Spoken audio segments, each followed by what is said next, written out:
Hey, today we're going to talk about something really sexy, brain sex. We're going to talk about the difference between the male and female brain and how to get what you want out of a relationship.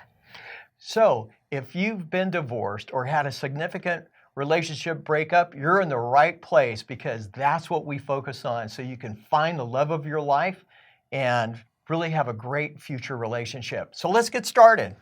Okay, so this is very interesting. We read a book years ago called Brain Sex, and it talks about the difference between the male and female brain because a lot of people, especially during the women's lib part of it, which I am 100% go women behind, it does make it confusing because a lot of times women and men think that, or especially women, thinking that there shouldn't be any difference between male and female, that we're just as tough, and believe me, we are just as tough or tougher in most cases.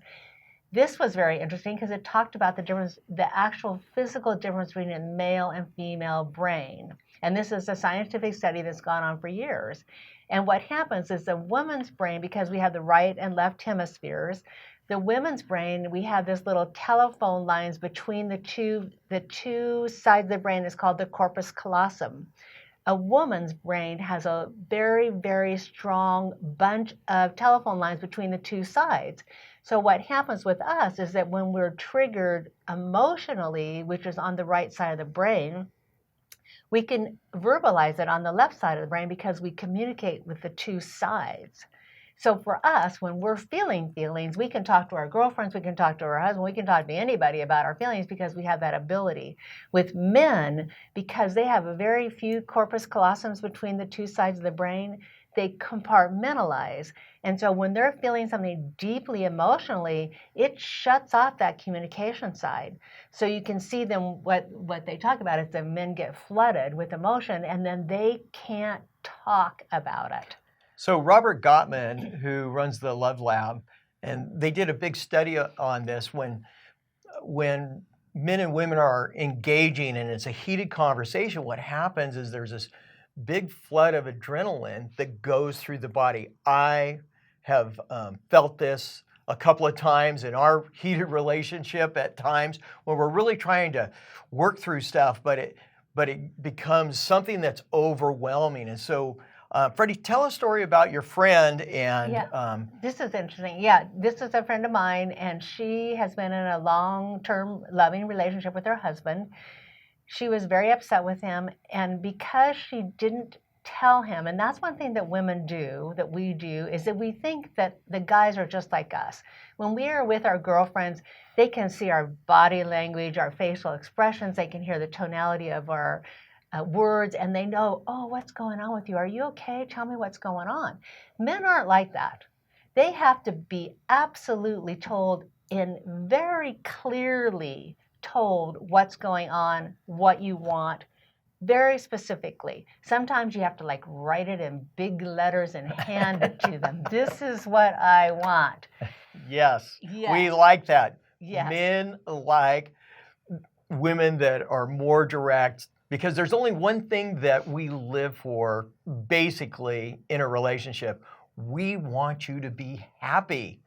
But if we can't read your mind, which we're really terrible at, there's unmet expectations. And that's usually because we're not paying attention. We have all these things in our mind. We don't have, both spheres working to our benefit. That's kind of an anomaly for a man. We're very compartmentalized. And we just want to know what you want. And if we can do it, we'll want to do it. But go ahead, keep going. This is important. In this case, she had been upset with him for a long time, but never told him. And they went out to a nice dinner on their anniversary, and she looked across the table at him and she said, I want a divorce. And he was just like, never said a word, and she was crushed because she thought, well, if he really wants to be with me, he would have said, oh my gosh, no, please let us be together. Well, when I explained to him that he just got he was totally swamped, he just was stonewalled, he didn't have the ability to verbalize because he was so overwhelmed with emotion. Ladies, we're pretty simple creatures in a lot of ways. But what happens is when that happens, we're like, oh my God. And we have this rush of adrenaline that goes through us, which makes us speechless. Yeah. And so it's not that we don't care, it's just like we can't function. And so you have to cut us slack. Yeah. That's just reality. That's just how we operate as men.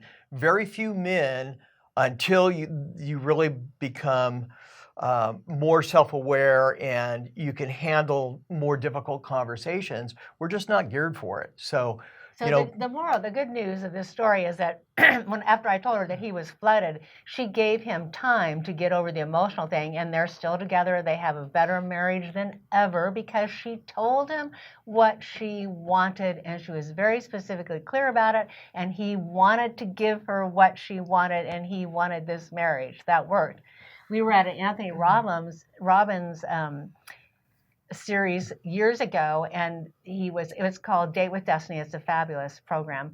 And he asked, there was like 50-50 men and women. There were 3,500 people in the crowd. And he said, gentlemen, who wants their wife or significant other to be happy? Every man in the room raised his hand. Then he said, ladies, who of you want your partner or your husband to be happy? Not one hand went up. Not one, including mine. Because I was sitting there, I'm taking care of parents, I got kids, I'm working full time. He can just take care of himself. That's what was going through my mind. And apparently every other woman in the room was thinking the same thing. So that was really eye-opening to me, especially the difference between the men and men and women.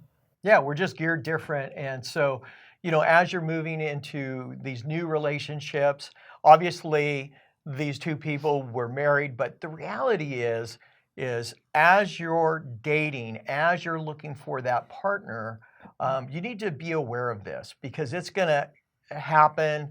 You're going to go through life, and 5 years down the road or so many years down the road, as things get changed and get heated, which happen, you want to understand this and be able to deal with it and really help your partner through it. So it's not personal. Yeah, it's not personal. So the moral of the story is ask for what you want very specifically, be perfectly clear, even if you're just starting to date. I have a friend of mine, she's just starting to date this guy. She was like really afraid to ask for what she wanted.